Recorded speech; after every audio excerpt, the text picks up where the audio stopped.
Hi guys, mga kanegosyo, Kaasenso ko, Familia. Magandang araw po. Siguro naman nakita niyo yung teaser natin or yung intro ng vlog natin ito. Alam niyo na kaagad kung ano yung negosyong papasukin na naman or pinasok na uli natin or binalikan natin. Actually, hindi na bago sa akin yung pagbababoy. Nung bagong dating ako, nung siyempre OFW tayo, nag-for good tayo, marami tayong pinaalagaang baboy. That time, nagpaiwi lang tayo. Marami tayong pinaiwi pero hindi nga tayo naging successful.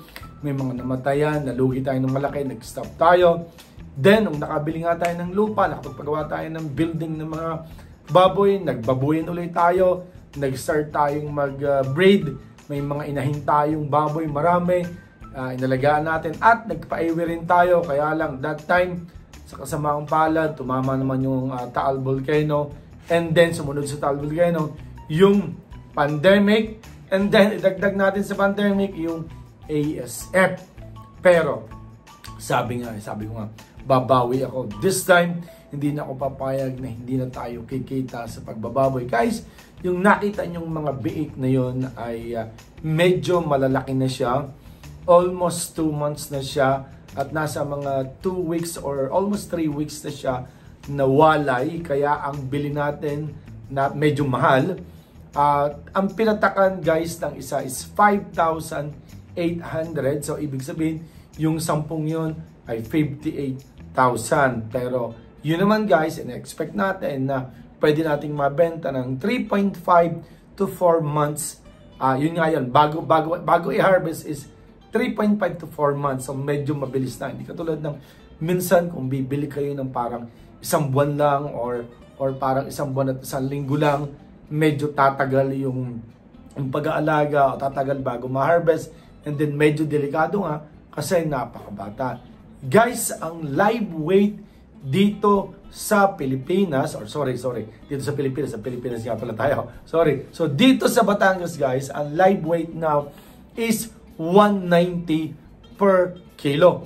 At marami ang nagsasabi, pataas pa yan. Kaya may mga iba na pambenta na yung baboy nila.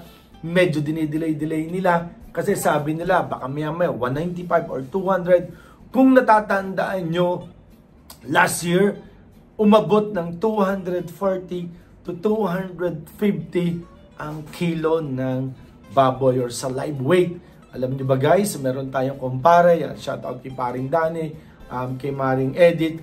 Sila guys ay tagapag-alaga o nangingiwihan, may paiwi, may alaga sila. Alam niyo ba, that time nung sobra talagang mahal, kumita sila ng 800,000 pesos.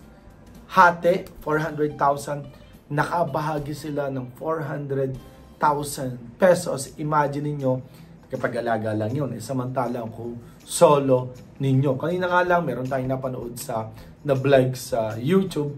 Napakaganda ng target nila. Kasi, ang guys, for your information, ang pagbebenta ng baboy or pag-aalaga ng baboy, kung kayo ay focus sa fattening, guys, sa mga baguhan, I suggest mag-focus muna tayo sa fattening. Napakahirap ng mag-breed. Yung mag-produce sa mga beef, medyo mahirap yan. Siguro sa kalaunan, pag medyo masanay na kayo, expert na kayo, pwede kayong magpunta ng, kayo yung mag-breed, and then yung beef, kayo na rin yung papaalaga, or kayo na rin yung mag-aalaga. Pero sa ngayon, I suggest, naranasan ko, napakahirap, lalo pa talaga yung tagapag-alaga nyo, hindi ganun kagaling pa.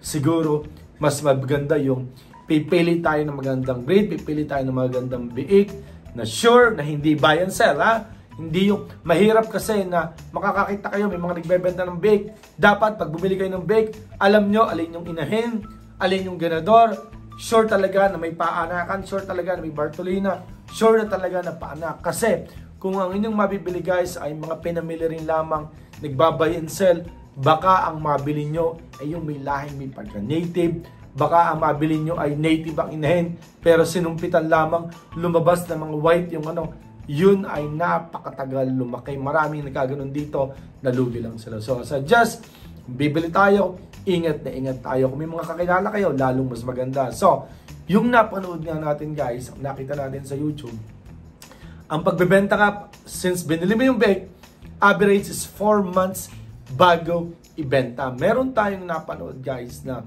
every month bumibili sila ng average na 20 na biik.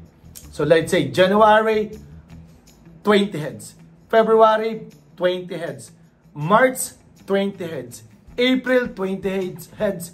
Pagdating ng January, February, March, April, pagdating ng May or pagdating ng katapusan ng April or first week ng May, harvest yung unang batch. And then pagdating naman ng May, June harvest, July harvest, pagkaka-harvest palit ng another 20 na biik. Napakaganda yon kasi every month meron kayong harvest. Kasi sabi niya, ang purpose nila, kaya every month dapat average ng 20. Hindi po pwedeng 2 weeks yung pagitan. Now, 1 week or 3 weeks, hindi. Kung maaari, every month, meron silang pambenta. Yun yung cycle nila. So, meron silang 4 na batch. So guys, yun naman ay average. Meron siguro na naging 20 plus, meron siguro na less than 19. Pero, as much as possible, dapat 20 heads average. So, kaya raw ginagawa nila ng 20 heads every month ang harvest kasi meron silang pinapasweldo, meron silang mga expenses like yung kuryente, yung tubig, and then yung feeds, napapaikot nila ang kanilang pera, napapaikot. So, hindi nabibitin. Hindi katulad kung isang batch ka agad, 80, napakabigat noon sa bulsa, napakabigat noon na paikutin, kinakailangan medyo malaki ka ang kapital. Baka habang medyo malapit na yung harvest na palaki ng gastos, baka mabaon ka sa utang kung talagang wala tayong budget.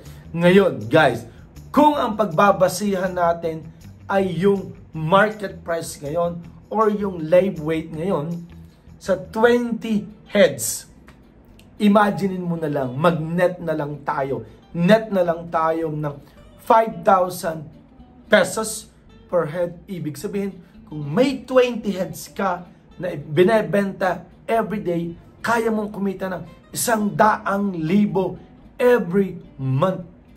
Meron tayong kapitbahay, si Ate Melissa, 17 pieces ang alaga. Ulitin ko, 17 heads ang alaga.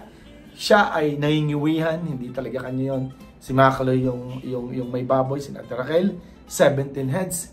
Noong ibenta, net, nagbahagi na sila ng tubo. 65,000 ang nabahagi nila. Ibig sabihin, yung total na, yung net income is 130,000 pesos. So, ibig sabihin, yun ay nabenta pa 2 weeks ago. So, ngayon nga, ang computation natin na 5,000 per head, guys, pinakamababa na yun. So, paano na pag umabot ng 200 per kilo? Paano na kung umabot na 205 per kilo? Paano kung umabot na 10,000 ang kita per head? Which is, hindi yun imposible nga. Kasi nga, yung kanina nga, 17 heads kumita ng 130. Yung atin nga is 5,000 per head.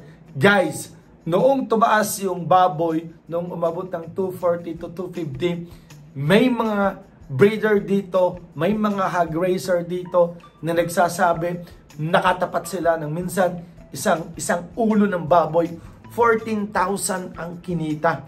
Kasi guys, pwede naman talaga mangyari. Imagine niyo guys, umabot ng 100 kilos ang baboy. Nabenta mo ng 240 na lang per kilo, is 24,000 ang isang baboy. Samantala mga kapital kila na mga 11,000, maximum of 12,000 na per head, kasama ang gamot, kasama ang biik, kasama ang feeds. So, bakit hindi ka kikita ngayon? So, hopefully, guys, tayo, yung pinakita natin na intro natin, yun guys ay 10 heads. Ulitin ko, 58,000 yun. So, yun naman, hindi na rin tatagal. Siguro, 3.5 months to 4 months. Harvest na rin. We are hoping by that time na mag-harvest tayo, 10,000 yung tubo. O, sana nga po. Kasi, guys, yung una nating binili is 13 heads. Meron tayong pasunod kahapon na 11 heads. Meron tayo na binili ngayong araw na ito. Yun ay 10 heads. So, stop muna tayo. So, ibig sabihin, meron na tayo ngayon na 14, meron na tayong 34 heads. And hopefully, sabi ko nga sa kumpare ko, baka next month na ulit tayo bumili ng isa pa ulit siguro, mga 30 heads. Target natin in 2 to 3 months, magkaroon tayo ng 100 heads. And hopefully, mag-vlog ako before 2025, December, hopefully magkaroon tayo ng vlog.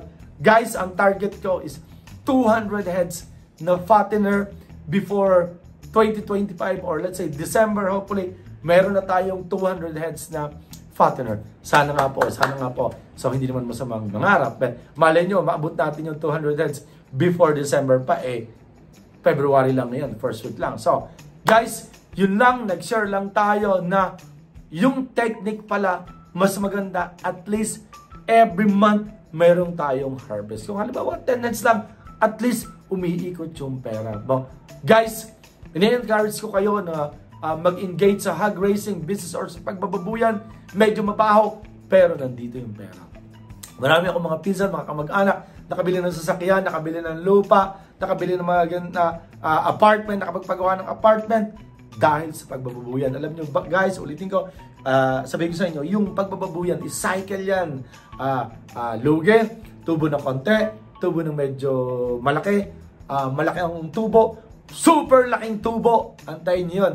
Huwag ka lang palang susuko. Siguro kung hindi ako sumuko, talagang kumita na rin tayo ng malaki. Kasi before, napakarami nating baboy, meron talaga tayong farm talaga. So, but anyway, kaya nga tayo babalik kasi ang purpose natin, kumita. So guys, sana sa mga kababoy natin, laban lang tayo. Congrats sa inyo, congratulations. And then sa mga magbababoy, laban lang tayo. So magkakaroon tayo siguro tayo ng mga ibang vlog. So mas maraming vlog tungkol sa pagbababuyan para at least magka-idea yung mga kanegosyo natin. Para at least ma-encourage natin sila, ma-inspire natin sila, talagang makita nila yung mga experiences natin. At yung ibang tao, mag-i-interview tayo, mag-feature tayo ng mga talagang magbababoy.